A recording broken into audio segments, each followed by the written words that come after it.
ఇరాన్పై America ప్రతీకార దాడులు జరిపింది. హర్ముజ్ జలసంధిలో వాణిజ్య నౌకపై ఇరాన్ డ్రోన్ దాడికి ప్రతీకారంగా ఇరాన్ మిలిటరీ స్థావరాలపై అమెరికా యుద్ధ విమానాలతో దాడి చేసింది. ఇరాన్ కూడా గల్ఫ్ ప్రాంతంలోని అమెరికా స్థావరాలను లక్ష్యంగా చేసుకుంది. చిత్ర పరిశ్రమలో విషాదం నెలకొంది. ప్రముఖ నటుడు దర్శకుడు కె భాగ్యరాజ్ కన్నుమూశారు. చెన్నైలో గుండెపోటుతో ఆయన తుదిశ్వాస ఇచ్చారు. ఆయన 75 సినిమాల్లో నటించడమే కాకుండా 25 సినిమాలకు దర్శకత్వం వహించారు. ద్రాక్షారామం మార్కెట్ అగ్ని ప్రమాద బాధితులకు మంత్రి వాసిశెట్టి సుభాష్ ఆర్థిక సహాయం అందించారు. బాధితులకు సుమారు 20 లక్షలు ప్రకటించారు.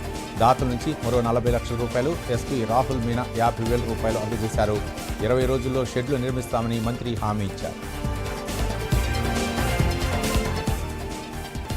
నెల్లూరు కలువాయి మండలం చిపినాపిలో ఘనంగా పీర్ల పండుగ జరిగింది. తెల్లవారుజామున అగ్నిగుండం తొక్కి గ్రామ ప్రజలు మొక్కులు తెచ్చుకున్నారు. హిందూ ముస్లింలు కలిసికట్టుగా వేడుకల్లో పాల్గొన్నారు.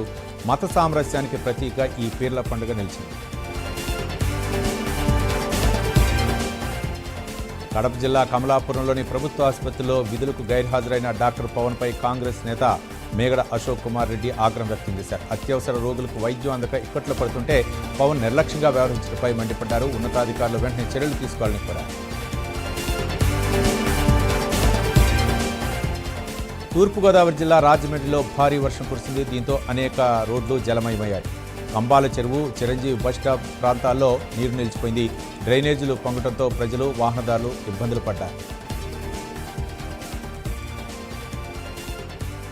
తిరుమలలో భక్తుల రద్దీ కొనసాగుతుంది. ఉచిత సర్వదర్శనానికి 18 నుంచి 24 గంటల సమయం పడుతుంది. అన్ని కంపార్ట్మెంట్లు భక్తులతో నిండిపోయాయి.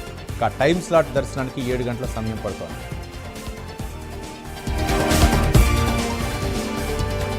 టెక్కలే రోడ్లో ఇసుక టిప్పర్ బోల్తా పడింది. ఆటోను తప్పించబోయి పంట పొలాల్లోకి దూసుకెళ్లింది. ఈ ఘటనలో డ్రైవర్, క్లీనర్ సురక్షితంగా బయటపడ్డారు. రాజస్థాన్లోని పోలీస్ స్టేషన్లో లేడీ కానిస్టేబుల్ ప్రవర్తన కలకలం రేపింది. ఫిర్యాదు చేసేందుకు వచ్చిన వృద్ధుడిని గంటల తరబడి నిలబెట్టడమే కాకుండా టేబుల్పై కాళ్లు పెట్టి దర్జాగా కూర్చుంది. ఫోటో వైరల్ అవడంతో దుంగార్పూర్ ఎస్పీ ఆమెను సస్పెండ్ చేశారు. రాజస్థాన్ రాయల్స్ ప్రధాన కోచ్ కుమార్ సంకర్క ఆసక్తికర వ్యాఖ్యలు చేశారు. వైభవ్ సూర్యవంశీ ఆత్మవిశ్వాసానికి తాను కూడా ఆశ్చర్యపోయినని వెల్లడించారు.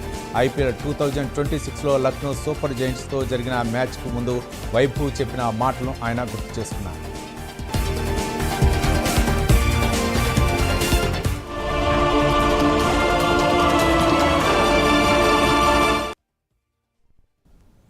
అమెరికా అధ్యక్షుడు డొనాల్డ్ ట్రంప్ వచ్చే